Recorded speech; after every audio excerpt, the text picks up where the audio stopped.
naipangutana akong isa ka friend kung kinsa ba gyud ang tag-iya if ever ang property nga iyang paliton is nauna sa lain or napalit na sa lain. Now, let us remember ang rule sa double sale, no, sa civil code.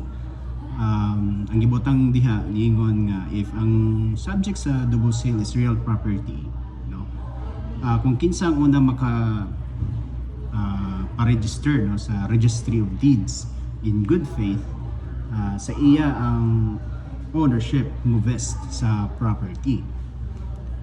In absence of that registration, kung kinsa pod ang first in possession sa mga real property in good faith, then if wala po yung possession, then kinsa pod ang oldest title makapresent in good faith. In those three instances, let us remember nga naay good faith nga qualifier. So katong niingon nga what if siya ang second buyer tapos nakabalo siya nga naday first buyer.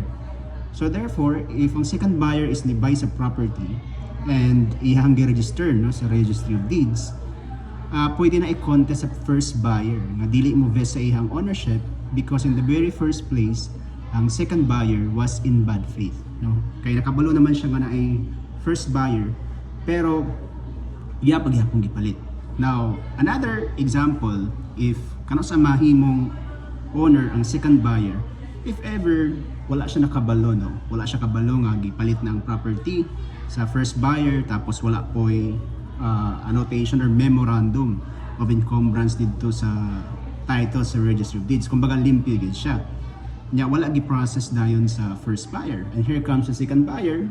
Upon inquiry, pagpangutanan niya, wala po'y naka-occupy sa mga property, dayon nangutana sa mga siningan if nabaligya ba, and shall we say he had done the responsibility of a buyer in good faith, tapos wala jud, then nipalit siya as second buyer, and then eventually ihang gipa-register, no, sa registry of deeds na transfer na lugar sa iyaha, then ang ownership mo vest na sa iyaha kay although second buyer siya but in good faith man ang iyahang pagpalit. So mao na ang akong timaan. So mao na kung kamo mapalit mo property, if you are the first buyer, make sure nga inyo na ipa-transfer diretso.